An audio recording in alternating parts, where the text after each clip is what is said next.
আমি বদদোয়া করলাম। আবাওয়াইহি ফামাতা,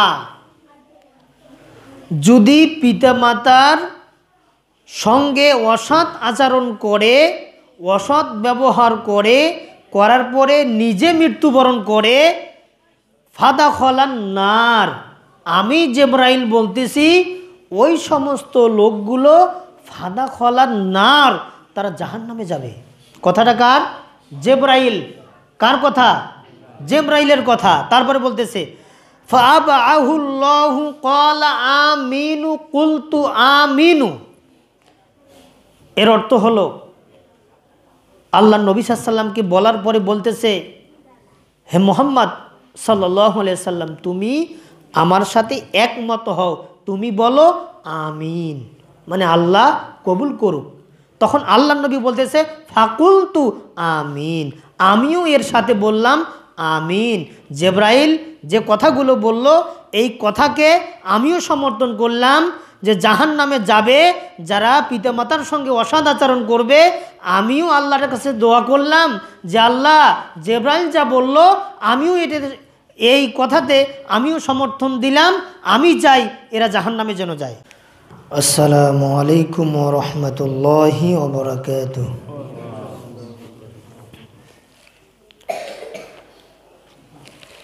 ইন্নাল হামদালিল্লাহ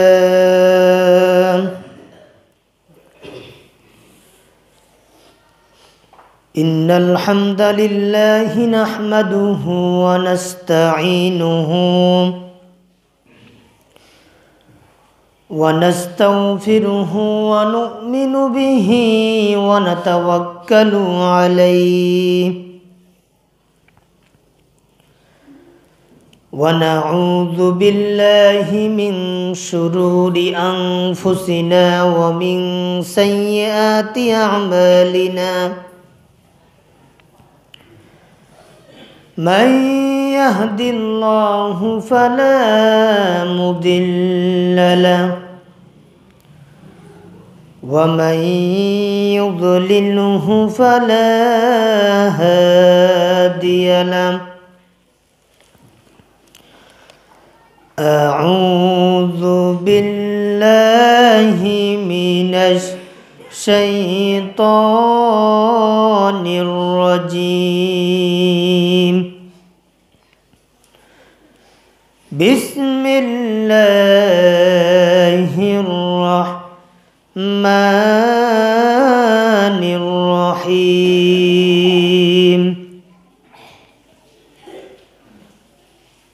وقضى ربك ألا تعبدوا إلا إياه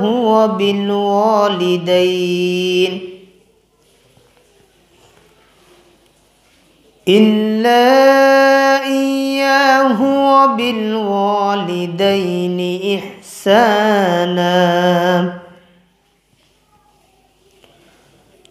إما يبلغن عندك الكبر أحدهما أو كلاهما فلا تقل لهما أف ولا تنهرهما وقل لهما قولا كريما إلى آخر الآية. عن أنس رضي الله تعالى أنه قال قال رسول الله صلى الله عليه وسلم لا يؤمن أحدكم حتى أكون أحب إليه من والده وولده والناس أجمعين متفق عليه أو كما قال عليه الصلاة والسلام আলহামদুলিল্লাহ, সমস্ত প্রশংসা সেই মহান মনিবের দরবারে আদায় করছি, যিনি মহিয়ান গরিয়ান সর্বশক্তিমান, যেনার হুকুমে যেনার তৌফিকে আমরা আজকে পবিত্র জুমার দিনে বিভিন্ন কাজ থেকে বিরত রেখে যিনি আজকে আমাদেরকে রজব মাসের গুরুত্বপূর্ণ জুমার দিনে আসার তৌফিক যে মহান মুনিব দান করলেন, সেই মহান মুনিবের দরবারে আমরা কালিমাত শুকর আদায় করছি। বলেন আলহামদুলিল্লাহ। আকায়ে নামদার দজদারে মদিনা আহমদি মুস্তফা মোহাম্মদ মুস্তফা সেই রাসূলের শানে আমরা ছোট্ট একটি দরুদ সালাম বর্ষিত হোক। আমরা সকলে বলছি সাল্লাল্লাহু আলাইহি ওয়াসাল্লাম। তো সম্মানিত উপস্থিতি, আজকে আল্লাহ পাক রব্বুল আলামিন আমাদেরকে পবিত্র জুমার দিনে আসার তৌফিক দান করলেন। আল্লাহ পাক রব্বুল আলামিনের অনেক বান্দা রয়েছে, আজকে তারা আসতে পারে নাই, তাদের তৌফিক জুটতেছে না, তাদের কপালে পবিত্র জুমার দিন আল্লাহ পাক লিপিবদ্ধ করেননি, তাদেরকে বাছাই করেননি। আল্লাহ পাক আমাদেরকে বাছাই করেছেন, ভালোবেসেছেন বলে আজকে আমরা আসতে পেরেছি। বলেন ঠিক কিনা? আল্লাহ পাক আমাদেরকে মোহাব্বত করছেন। তা এজন্য আর একবার বলছি আলহামদুলিল্লাহ। তো সম্মানিত উপস্থিতি, আজকে আমি আপনাদের সামনে পবিত্র কোরআনুল কারীম থেকে সূরাতুল বনি ইসরাইল, কোন সূরা বলেন তো? সূরা বনি ইসরাইল। সূরা বনি ইসরাইল থেকে শুধুমাত্র একটি আয়াত আপনাদের সামনে উপস্থাপন করেছি। এই আয়াত থেকে আজকে নিয়ত করেছি আল্লাহ পাক রব্বুল আলামিন যেন কথা বলার তৌফিক দান করে দেন, এর সাথে সাথে বাস্তব জীবনে আমাদের সকলকে আমল করার তৌফিক যেন দান করেন। আমরা সকলে বলছি আল্লাহুম্মা আমিন। তা সম্মানিত উপস্থিতি, গত 2 জুমা আমি কথা বলছিলাম লাইলাতুল মেরাজের উপরে। কিসের উপরে? লাইলাতুল মেরাজ। এই মেরাজটা আল্লাহর নবীর উপরে সব থেকে বিস্ময়কর একটি গুরুত্বপূর্ণ ঘটনা আল্লাহর নবীর উপরে ঘটে গেছে। সরাসরি আল্লাহর সাথে দিদার, এজন্য সর্ববৃহৎ এই ঘটনা। তা এই ঘটনা আমি আপনাদের সামনে গত 2 জুমা আলোচনা করলাম। তা আজকে বলতে চাই, আল্লাহর নবী সাল্লাল্লাহু আলাইহি ওয়াসাল্লাম তিনি মেরাজে গিয়েছিলেন, যাওয়ার পরে ওখান থেকে 1 নম্বর হলো 5 ওয়াক্ত সালাত নিয়ে এসেছেন। কয় ওয়াক্ত সালাত? 5 ওয়াক্ত সালাত আল্লাহর নবী সাল্লাল্লাহু আলাইহি ওয়াসাল্লাম তিনি নিয়ে এসেছেন আল্লাহ পাকের কাছ থেকে। কিন্তু আমরা যেটা তাফসির এবং হাদিস ঘাটা ঘেটে পূর্ণাঙ্গ রূপে আমরা যেটা পাই, সেটি হলো শুধু সালাত আল্লাহর নবীকে মিরাজের রাতে দেননি। শুধু সালাত এতেই শেষ নয়, মেরাজের রাতে আল্লাহ পাক রব্বুল আলামিন আল্লাহর রাসূলকে সালাতের পরেই 14টা কর্মসূচি দিয়েছেন। কয়টা কর্মসূচি? 14টা। এই 14টা কর্মসূচি যারা মানবে, যারা গ্রহণ করবে, ওই সমস্ত লোকদেরকে আল্লাহর নবী মোমেন আখ্যায়িত করেছেন। তারা কি? মোমেন, তারা মুত্তাকি। তার 14টা কর্মসূচির মধ্যে আল্লাহর নবী সাল্লাল্লাহু আলাইহি ওয়াসাল্লাম তিনি 1 নম্বর যেটা এসে বলছেন দুনিয়াতে, 14টা কর্মসূচি। এর পূর্বে হলো এই 14টা কর্মসূচির পূর্বের যে কর্মসূচিটা ছিল সেটা হলো as-সালাত, নামাজ। এই নামাজটা আল্লাহ নবীর উপরে ফরজ আল্লাহ পাক করে দিয়েছেন। এই সালাতের যারা হেফাজত করবে আল্লাহ পাক বলছে হাফিজু আলাস সালাওয়াতি ওয়াস সালাতিল wusta, তোমরা সালাতটাকে হেফাজত করো। সালাতটা যখন তোমরা পড়বা তখন সালাতটা সালাতের মতোই পড়তে হবে। এই সালাত মানুষের খারাপ দিকটা পরিবর্তন করে দেয়। যেমন আল্লাহর নবী সাল্লাল্লাহু আলাইহি ওয়াসাল্লাম তিনি পবিত্র কোরআনুল কারীমের একটা আয়াত বলেছিলেন, সেটা হলো ইন্নাস সালাতা তানহা আনিল ফাহশাই ওয়াল মুনকার, নিশ্চয় সালাত সমস্ত অপকর্ম, অশ্লীলতা, বেহাপনা, সমস্ত খারাপ কাজ থেকে সালাত মানুষকে বিরত রাখে। বলেন সুবহানাল্লাহ। একটা চোর যদি সালাত পড়ে, নতুন সালাত ধরলো, এই চোর সালাত পড়তে পড়তে পড়তে পড়তে আল্লাহ পাক তার কলবের মধ্যে একটা নূর পয়দা করে দেয়। বলেন সুবহানাল্লাহ। আল্লাহর নবীর জামানায় এক চোর ইসলাম ধর্ম গ্রহণ করলো। ইসলাম ধর্ম গ্রহণ করার পরে সে 5 ওয়াক্ত সালাত পড়তেছে।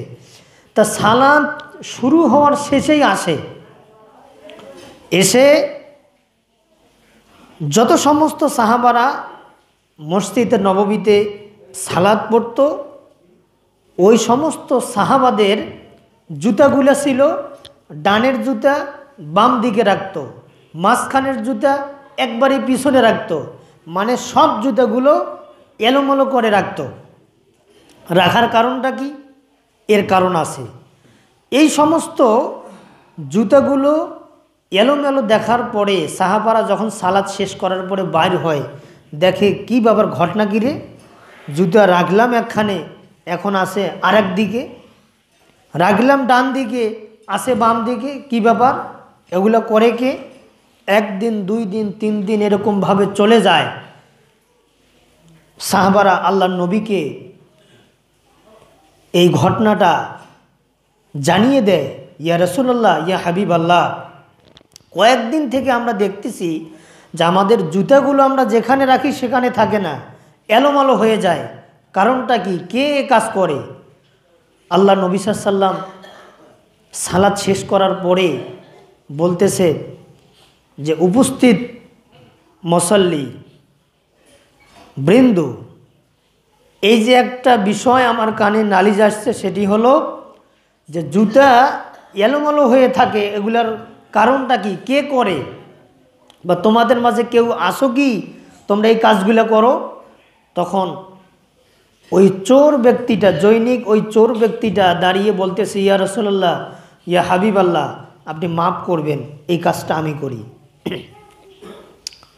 নবী সাল্লাল্লাহু আলাইহি ওয়াসাল্লাম বলল, তুমি কেন করো? আমি এজন্য করি, ইয়া রাসূলুল্লাহ, ইসলাম গ্রহণ করার পূর্বে আমি কিন্তু চুরি করতাম। এই চুরির অভ্যাসটা, এই চুরির নেশাটা আমার বেশি করে যখন জাগে, যখন নেশার প্রতি আসক্ত হই, ওই মুহূর্তে আমি কি করি, যখনই সালাতে আসি, আসার পরে যখন আপনি সালাত শুরু করেন, আমি জুতাগুলো এলোমেলো করে রাখি, যাতে করে চুরির অভ্যাসটা এখানে একটু হলেও ক্ষয় হয়। আমি ত্যাগটা এখানে স্বীকার করি। শয়তানকে আমি মনে হয় পাথর চাপা দিয়ে রাখি, এজন্য এই কাজটা আমি করি। তখন নবী সাল্লাল্লাহু আলাইহি ওয়াসাল্লাম বলল যে শোনো, তুমি সালাতও পড়ো, ওই কাজটাও করবে, এমনিতেই এই সালাত তোমাকে চুরির থেকে, বেহাপনা কাজ থেকে এই সালাত তোমাকে হেফাজত করবে। বলেন সুবহানাল্লাহ। তা সালাত পড়তে পড়তে পড়তে পড়তে সে নিজে কি আর বললো, কি ব্যাপারটা, আমি তো নামাজি, আমাকে তো চুরির অভ্যাসটা রাখা যাবে না, চুরি তো অপরাধ, হারাম, কবিরা গুনাহ, এটা তো করা যাবে না।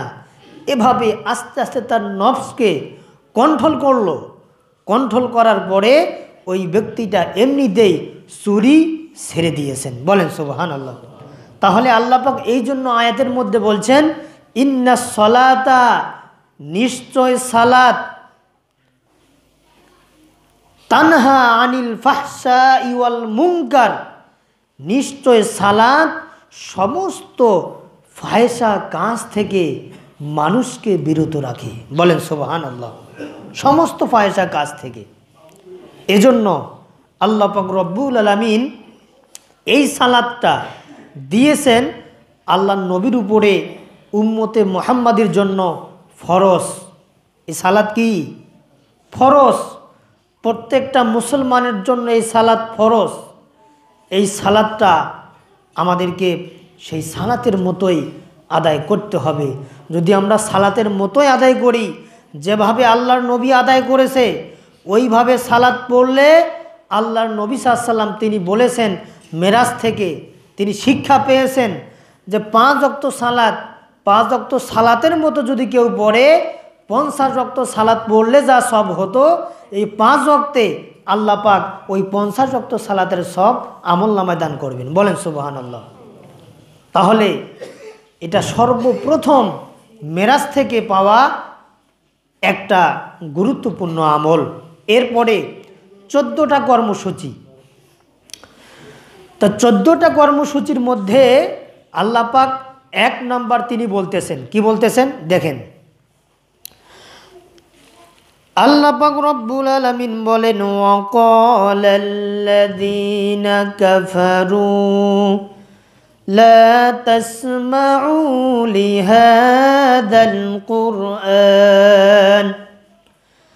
লিহাযাল কুরআনি ওয়ালগাউ ফীহি লাআল্লাকুম তাগলিবুন। বলেন আল্লাহু আকবার। এই আয়াত, এই সালাতের বিরোধিতা, ইসলামের বিরোধিতা, ইসলামকে অবজ্ঞা, ইসলামকে সমাজ থেকে বিতাড়িত, বা সালাত আল্লাহর নবীর উপরে আসলো, এই সালাত মানুষের কাছ থেকে দূরে রাখার জন্য, মানুষকে পথভ্রষ্ট করার জন্য কাফেররা বিরোধিতা করত। কাফেররা চাইতো না যে জনসাধারণের লোক, উম্মতে মুহাম্মাদি যারা নিজের মুখে ইসলামকে প্রচার করে, ইসলামকে প্রকাশ করে, কালেমার তাওহীদ, একাত্মবাদের তাওহীদ যারা প্রকাশ করে প্রতিষ্ঠিত করতে চায়, এদের কিভাবে আমলিয়াত কাজগুলো ঠেকানো যায় সেইভাবে তারা কার্যক্রম চালিয়ে যেত। এজন্য 14টা কর্মসূচির মধ্যে আল্লাহ পাক রব্বুল আলামিন 1 নম্বর যেটা কর্মসূচি দিলেন সেটা হলো আল্লাহ তা'বুদু, তোমরা কেবলমাত্র ইবাদত করবে আমি আল্লাহর। বলেন সুবহানাল্লাহ। তাহলে বলেন তো সবাই, ইবাদতের মালিকটা কে? আল্লাহ। কার ইবাদত করি? এই যে মসজিদে আসছি, কেন আসছি? কার জন্য আসছি? আমার জন্য না কোনো ব্যক্তির জন্য না আল্লাহর জন্য? আল্লাহর জন্য। এই যে আল্লাহর জন্য আসলেন, এর মাধ্যম কেন আসলেন? একটা স্বার্থ, সেটা হলো জান্নাত কামনা। বলেন সুবহানাল্লাহ। আমরা আল্লাহকে সন্তুষ্টি করব, সন্তুষ্ট অর্জন করার পরে আল্লাহ যেন জান্নাত দেয়, এই কামনার জন্য আল্লাহর যত সমস্ত হুকুম হাকাম এগুলো কিন্তু আমরা করি। এই জন্য মেরাজ থেকে আল্লাহর নবী সাল্লাল্লাহু আলাইহি ওয়াসাল্লাম যে সালাতের পরে 14টা কর্মসূচি নিয়ে এসেছেন, 1 নম্বর হলো আমার ইবাদত করতে হবে। ইবাদতটা কি জিনিস? ইবাদতটা দেখেন, শুধু সালাত আপনি পড়বেন এটাই শুধু ইবাদত তা নয়। সালাত একটা ইবাদত, সত্য কথা বলবেন এটা একটা ইবাদত, এই যে টুপি পরছি এটা একটা ইবাদত, পাঞ্জাবি গায়ে দিয়েছি এটা একটা ইবাদত, জুমার দিনে গোসল করে আসছি এটা একটা ইবাদত, জুমার দিনে আতর মেখে আসছি এটা একটা ইবাদত। তারপরে আপনি স্ত্রীকে পর্দা করছেন এটা একটা ইবাদত, মেয়েদেরকে পর্দা করিয়েছেন এটা একটা ইবাদত। এক কথায় আল্লাহর উদ্দেশ্যে আপনি যাহা কিছু করবেন প্রত্যেকটাই হলো আল্লাহ তা'বুদু, আল্লাহর ইবাদত। বলেন সুবহানাল্লাহ। আল্লাহর ইবাদত। তা আজকে আমরা কি করতেছি? ইবাদত, সালাত পড়ি, ঠিক আছে, পরিবারে পর্দা ঠিক নাই, আছে না নাই? পর্দা ঠিক নাই। স্ত্রী এমনভাবে কাপড় পরছে, নাইটা দেখা যায়, এই নাই দেখা যায়, তার ভুঁড়ি দেখা যায়, তার ফিটফাট সব কিছু দেখা যায়। এটা দেখার জন্য বা মানুষকে দেখানোর জন্য আল্লাহ পাক সৃষ্টি করে নাই তাদেরকে। তাদেরকে পর্দা রাখার জন্য, পর্দায় যেন থাকতে পারে। এক কথায় খোলামেলা যদি থাকতে হয়, আপনি যদি খোলামেলা চান, তাহলে এই খোলামেলার দায়িত্ব, হক হলো স্ত্রীর জন্য সৌন্দর্য, স্ত্রীর জন্য খাস হচ্ছে স্বামী, স্বামীর জন্য খাস স্ত্রী, মেয়ের জন্য খাস জামাই, জামাইয়ের জন্য খাস মেয়ে। এজন্য পর্দার ব্যবস্থা এটা করতে হবে। পর্দার ব্যবস্থাপনা এটা আল্লাহ পাক রব্বুল আলামিন ফরজ করেছেন। এই পর্দার মধ্যে যারা থাকবে তাহলে এরা জান্নাত পাবে। বলেন সুবহানাল্লাহ। কিভাবে? এই পর্দা সম্পর্কে একটা হাদিস আসছে, আল্লাহ নবী সাল্লাল্লাহু আলাইহি ওয়াসাল্লাম বলছেন, লা ইয়াদখুলুল জান্নাতা হারামুন, হারাম হয়ে যাবে জান্নাত কাদের জন্য? এক নম্বর, যারা কি করে? মুতমিনুল খমর, যারা নেশাদার দ্রব্য পান করে, যারা নেশা খায়, যারা বিড়ি খায়, যারা সিগারেট খায়, যারা গুল খায়, যারা জর্দা খায়, যারা মদ খায়, যারা গাঁজা খায়, এগুলা হচ্ছে নেশাদার দ্রব্য, এগুলো হারাম, এগুলো হারাম। এক নাম্বার হলো যারা নেশাদার দ্রব্য পান করে, যারা খায়, এরা জান্নাতে যাইতে পারবে না। দুই নাম্বার হলো ওয়াল আক্কু, যারা পিতামাতার অবাধ্য সন্তান, এরা জান্নাতে যাইতে পারবে না। তিন নাম্বার হলো অদ্দাইয়ুসুনা আল্লাযী খমাসা ইয়াবখসু, যারা বেপর্দা সুযোগ দানকারী, পরিবারের লিডার, পরিবারের পরিচালক যারা, এরা যদি বেপর্দায় চালানোর সুযোগ প্রদান করে, এরা জান্নাতে যাইতে পারবে না। তাহলে তিনটা, এক নাম্বার হলো নেশাদার দ্রব্য, এটা পান করা যাবে না। দেখেন আর একটা এখানে একটা বিষয়, সেটা হলো প্রায় শোনা যায় বড় বড় কেন্দ্রীয় মসজিদের ইমামগুলা দেখা যায় জর্দাদি পান খায়, গুল খায়। যদি আপনি বলতে যান যেগুলো তো হারাম, তখন বলবে কি, কে বলছে হারাম? এগুলো তো মাকরু। কি মাকরু? আচ্ছা মাকরু তাহারিমি, খাওয়া যাবে, সমস্যা নেই। এই দেখেন, আবার তারা জোর গলায় কথা বলে, তারা আবার চ্যালেঞ্জ সরে যে না জর্দা খাওয়া যাবে, গুল খাওয়া যাবে, সমস্যা নাই। কারণ অনেক মৌলবি জর্দা দিয়া পান খায়, জর্দার বিরোধিতা করি। জর্দা খাওয়া যাবেই না, গুল খাওয়া যাবেই না, ইবাদত হবে না। যারা এগুলো খাবে 40 দিন তাদের ইবাদত কবুল হবে না, 40 দিন ইবাদত কবুল হবেই না। আর আজকে যে আলেমগুলো খায় তারা মাকরু বলে, মাকরু কোথায় আছে, কোন কিতাবে আছে? আমি তো কখনো দেখলাম না। শুধু ফতোয়ার কিছু কিতাব ছোট ছোট আছে, ফতোয়ার কিতাব, হাদিসের কোনো রেফারেন্স নাই, কোনো ডকুমেন্ট নাই, দলিল হিসাবে গ্রহণ করার মতো কোনো শক্তিশালীর ব্যবস্থা বনায় নাই। এই সমস্ত কথা তারা বলে।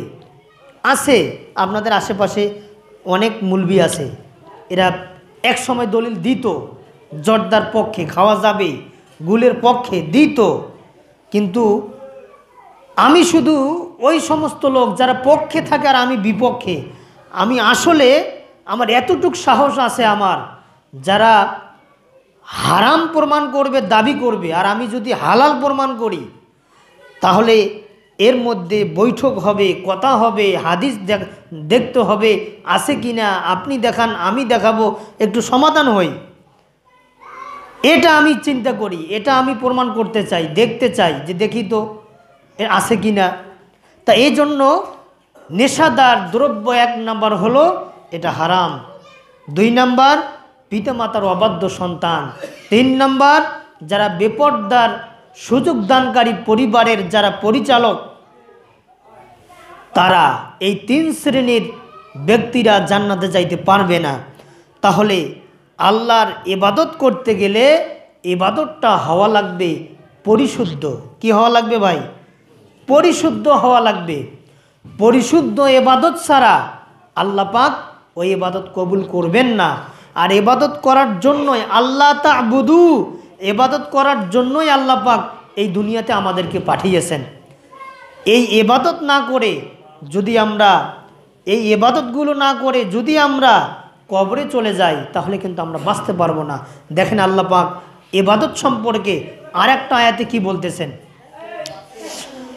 আল্লাহ পাক বলেন, মা আতাকুমুর রাসূলু ফাখুযু ওয়া মা নাহাকুম আনহু ফান্তাহু।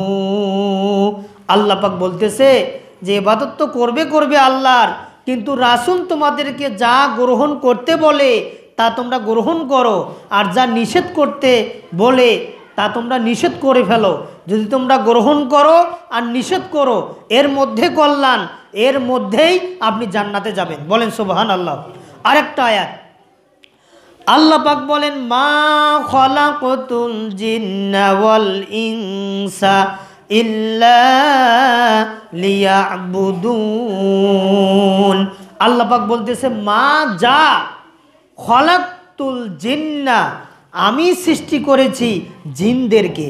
তাহলে জিনদেরকে কে সৃষ্টি করছেন বলেন? আল্লাহ। আল্লাহ বলতেছে জিনদেরকে আমি সৃষ্টি করেছি, ওয়াল ইনসা, এবং মানুষদেরকে সৃষ্টি করেছি। কেন? ইল্লা লিয়াবুদুন, তারা কেবলমাত্র আমার ইবাদত করবে। বলেন সুবহানাল্লাহ। আমার ইবাদত করবে। তাহলে ইবাদত এক কথায় সর্ব অবস্থায় ইবাদত কেবলমাত্র শুধুমাত্র করতে হবে আল্লাহর। আল্লাহর ইবাদত ছাড়া আপনি বাঁচতে পারবেন না। আর 2 নাম্বার হলো ওয়াবিল ওয়ালিদাইন ইহসানা, তোমাদের পিতামাতার জন্য তোমরা কি করবে? তাদের সামনে যখন তোমরা কথা বলবে, ভদ্রতার সাথে কথা বলবে, নম্রতার সাথে তোমরা কথা বলবে। কারণ তোমাদের বাবা, তোমাদের মা, তোমরা কার সামনে কথা বলতেছো?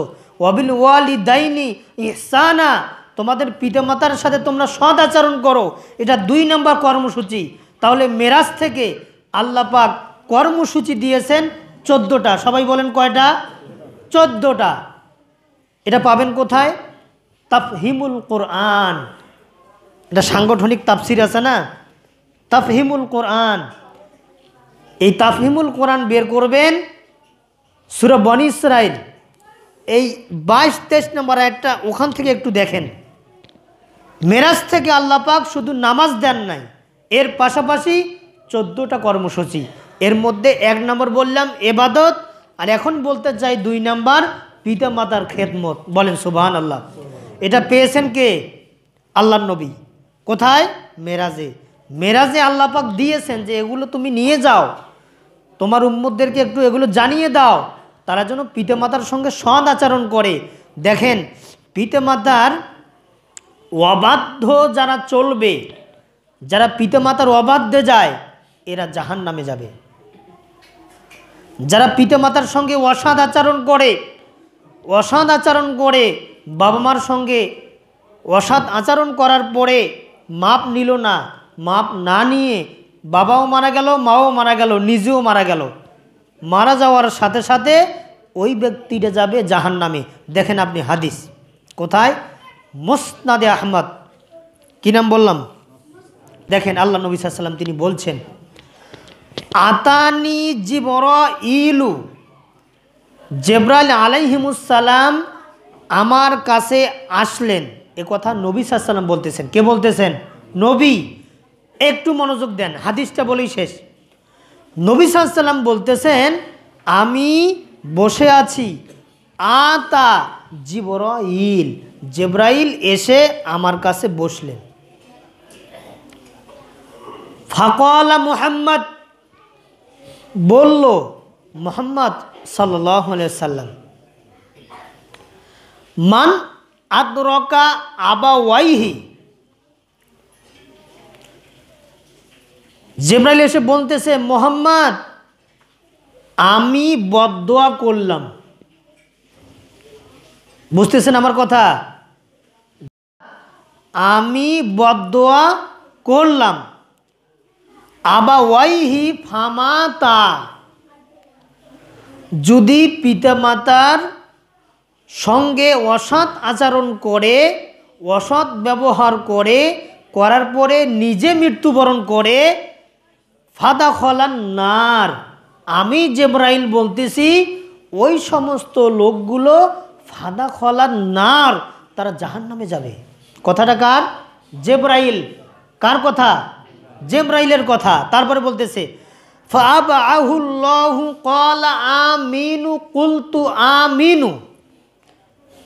এর অর্থ হলো আল্লাহ নবী সাল্লাল্লাহু আলাইহি সাল্লামকে বলার পরে বলতেছে, হে মুহাম্মদ সাল্লাল্লাহু আলাইহি সাল্লাম, তুমি আমার সাথে একমত হও, তুমি বলো আমিন, মানে আল্লাহ কবুল করুক। তখন আল্লাহ নবী বলতেছে ফাকুলতু আমিন, আমিও এর সাথে বললাম আমিন। জিবরাইল যে কথাগুলো বলল এই কথাকে আমিও সমর্থন করলাম, যে জাহান্নামে যাবে যারা পিতামাতার সঙ্গে অসৎ আচরণ করবে। আমিও আল্লাহর কাছে দোয়া করলাম যে আল্লাহ জিবরাইল যা বলল আমিও এই কথাতে আমিও সমর্থন দিলাম, আমি চাই এরা জাহান্নামে যেন যায়। বলেন নাউজুবিল্লাহ।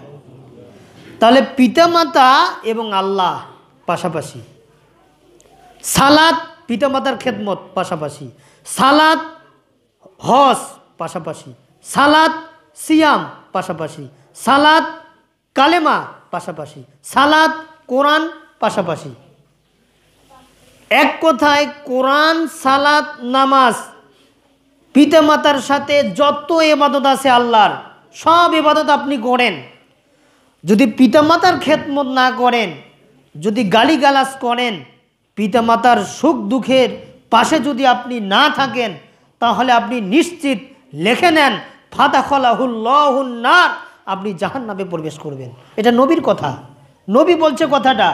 এজন্য আপনি যদি হজ করেন, পিতামাতার সঙ্গে সদাচরণ না করেন, হজে গেছেন, আপনার হজ হবে না।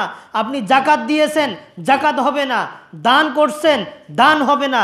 সিয়াম রাখতেছেন, সিয়াম হবে না, সব বাতিল। আপনার জন্য ফাদাখালাহুল্লাহুন নার, আপনি জাহান্নামে যাবেন। কুলতু ফাকুলতু ইয়া আমিন, আল্লাহ নবী এটাকে সমর্থন করছেন। আল্লাহ নবী বলছেন আল্লাহ পাক যেন কবুল করেন ওই সমস্ত অসৎ আচরণকারী ব্যক্তিকে, আল্লাহ পাক যেন জাহান্নাম দেন, এটাই আল্লাহ নবী বলছে ফাকুলতু আমিন, এটা আল্লাহ যেন কবুল করে। এই জন্য আল্লাহ নবী বলছে কি, হুমা জান্নাতুকা ওয়ান নারুক।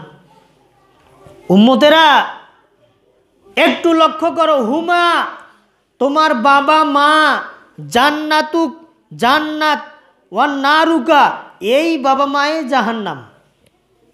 কথাটা কার? কথা কার বলেন? বুঝতেছেন না মনে হয়। কথাটা নবীর। কার কথা? নবী বলতেছে এই বাবা মায়ে জান্নাত, এই বাবা মায়ে জাহান্নাম। ওই নামাজ না পড়ি জাহান্নাম এ কথা বলা হয় না, এটা পরের হিসাব। আল্লাহ নবী বলতেছে যে পিতামাতার সদাচরণ করো, জান্নাত লুটে নাও। সদাচরণ করবে না, জাহান্নামে যাও। রাস্তা দুইটা, খেদমত জান্নাত, অখেদমত জাহান্নাম, দুইটা রাস্তা। এই জন্য সম্মানিত হাজিরিন, তাহলে 2 নম্বর কর্মসূচি হলো মেরাজ থেকে আল্লাহ নবী পেয়েছেন 1 নম্বর ইবাদত করতে হবে কার? কথা বলেন কার? আল্লাহর। দ্বিতীয়ত হলো খেদমত করতে হবে পিতামাতার। কার খেদমত করতে হবে? পিতামাতার খেদমত করতে হবে। এ কথাটা আমি বলি নাই, এ কথাটা আল্লাহ বলছে। পেয়েছেন আল্লাহ নবী কোথার থেকে? মেরাজ থেকে। মেরাজ থেকে পেয়েছেন। এই জন্য এই মেরাজকে লক্ষ্য করে অনেক লোক কি করেন জানেন? আপনাদের এদিকে আছে কিনা জানি না, আমাদের ওইদিকে শবে মেরাজের রোজা থাকে। শবে মেরাজের 27 তারিখে নামাজ পড়ে, 27 তারিখে অনেক কিছু করে, খুরমা জেলাপি দিয়ে কল্লোহার মিলাদ চলছে। কিন্তু আসলে দেখেন হাদিস কোরআন একমত, দ্ব্যর্থহীন কণ্ঠে বলতে পারি আমি, যত স্টাডি করছি, যত কিতাবাদি আমি ঘাটাঘাটি করি, আমি দেখছি শবে মেরাজের নামে কোনো সিয়াম নাই, রোজা নাই। 1, 2 নাম্বার হলো শবে মেরাজের কোনো নামাজ নাই। 3, শবে মেরাজের নামে কোনো রাত জাগা নাই। কারণ শবে মেরাজ অথবা লাইলাতুল মেরাজ আল্লাহর নবী মেরাজে গিয়েছেন, তারিখটা পর্যন্ত আল্লাহর নবী নিজে বলেন নাই যে আমি কয় তারিখে গেছি। সাহাবারাও প্রশ্ন করেন নাই, হাদিসও তো আসে নাই। এই জন্য নির্দিষ্ট কোনো তারিখ লাইলাতুল মেরাজের পাওয়া যায় না। এই জন্য ইবাদত কোন লক্ষ্যে, কোন দলিলের ভিত্তিতে আপনি ইবাদত করবেন? সাহাবারা করলেন না, তাবিরা করলেন না, তারপরে আম্মাইন মুস্তাশহিদিন তারা করলেন না, হাদিসে নাই, কোনো গ্রন্থে নাই। কিন্তু নামাজ শিক্ষা বই আছে, এটা বড় হাদিসের বই, তো নামাজ শিক্ষা বই, নুরানি নামাজ শিক্ষা, ওয়াজবারিত গেইল ধরি বলছে নুরানি নামাজ শিক্ষা কি? শবে মেরাজের নামাজের নিয়াত, শবে বরাতের নামাজের নিয়াত, রোজার নিয়াত, গোসলের নিয়াত, জহরের নামাজের নিয়াত, ফরজ সালাতের নিয়াত, এই যে নিয়তগুলো এই হাদিসের কিতাবগুলা দেওয়া আছে, ওইগুলা পড়ি। এই যে বাগদাদ থেকে চলে আসতেছে মিলাদ মাহফিল, আমাদের ওইদিকে 27 তারিখ আসলে হেভি কল্লোহার হয়, অন্যরকম খিচুড়ি ড্যাক, এত সেন, এত গন্ধ, অনেক রকম। কিন্তু আসলে এগুলোর কোনো ভিত্তি নাই। আমরা যেটা পাই সেটা হলো এই, আপনি মেরাজকে যদি ফলো করতে চান, মেরাজকে যদি আপনি অনুসরণ করতে চান, মেরাজকে যদি আপনি রাসূলের মানতে চান, আপনাকে ইবাদত 1 নাম্বার করতে হবে আল্লাহর, 2 নাম্বার যদি পিতা মাতা থাকে খেদমত কর, আর রাত জাগি ইবাদত করারও প্রয়োজন নেই। আপনি রাত জাগবেন কেন? পিতা মাতার খেদমত করো, রাত জাগার প্রয়োজন নাই। বিপদে আছেন, বাবা মাকে গিয়ে বলেন যে বাবা মা একটা বিপদে বসে, এরকম সমস্যা কি হবে, চিন্তা। বাবা মা বলবে ঠিক আছে যা, কোনো চিন্তা করিস না, এই বিপদটা আল্লাহ সব দূর করবে। হয় না হয় পরের দিন দেখা যায় বিপদ নাই। অনেক বাস্তব এটা কাহিনী, আমরা জানি আমাদের বাবা মা বেঁচে আছে এখনও, যাদের নাই তারা কিন্তু অনেক এই বিষয়টা সম্পর্কে বুঝতেছে। যাদের বাবা মা নাই তারা যেন কি হারিয়ে ফেলছে। আব্বা বলে, এই আব্বা বাবা যেভাবে ডাকেন না কেন বাবাকে, ওই ডাকটা বন্ধ হয়ে গেছে। মা, এই ডাকটা বন্ধ হয়ে গেছে, নাই। যে সময় বাবা মা বেঁচে ছিল বলছিল যে বাবা আজকে গরুর মাংস খাইতে খুব ইচ্ছা করতেছে, কিন্তু আপনি পকেটে টাকা নাই বা আপনি সেরকমভাবে কামাই করতে পারেন নাই, বাবা মাকে 1 কেজি মাংস এনে খাওয়াবেন, সেই কিন্তু আপনার পয়সা নাই। এমন সময় আপনার টাকা বাড়ি গাড়ি অনেক, কিন্তু ওই বট গাছগুলো নাই। ওই যে বাবা মা নামক এক বট গাছ নাই, স্ত্রী আছে, সন্তান আছে, সবাই মিলে খাচ্ছেন, কিন্তু বাবা মা নাই, চলে গেছে দুনিয়ার থেকে। এই জন্য আল্লাহ পাক বলছে আল্লাহ তা'বুদু, আমার ইবাদত করো, ওয়াবিল ওয়ালিদাইনি ইহসানা, আর যদি তোমরা জান্নাত পেতে চাও তোমরা পিতামাতার সঙ্গে সৎ আচরণ করো। যদি সৎ আচরণ করতে পারো নিশ্চিত এই পিতামাতাই তোমাদের জন্য জান্নাত। বলেন সুবহানাল্লাহ। আলোচনা শেষ। আজকে আমি কথা বললাম সূরা বনী ইসরাইল থেকে। ভাই বলেন তো কোন সূরা? সূরা বনী ইসরাইল, আয়াত নাম্বার হলো 23। কত নম্বর আয়াত? 23 নম্বর আয়াত। এই 23 নম্বর আয়াত থেকে 2টা কর্মসূচি, একটা হলো আল্লাহর ইবাদত, 2 নম্বর হলো পিতামাতার খেদমত। আল্লাহ পাক আমাদের সকলকে যেন কবুল করেন। এর সাথে সাথে আমাদের পিতামাতা যাদের বেঁচে আছে আমরা দোয়া করব আল্লাহ পাক যেন তাদের খেদমত করার তৌফিক যেন দান করেন। আর আমাদের পিতামাতা যাদের নাই চলে গেছে আমরা তাদের জন্য ইবাদতের মাধ্যমে দোয়া করব আল্লাহ পাক তাদেরকে বিনা হিসাবে যেন জান্নাতের ব্যবস্থা করে দেন। আমরা সকলে বলছি আল্লাহুম্মা আমিন। আল্লাহ পাক কবুল করেন। সুবহানাকা লা ইলমা লানা ইল্লা মা আল্লামতানা ইন্নাকা আনতাল আলিমুল হাকিম।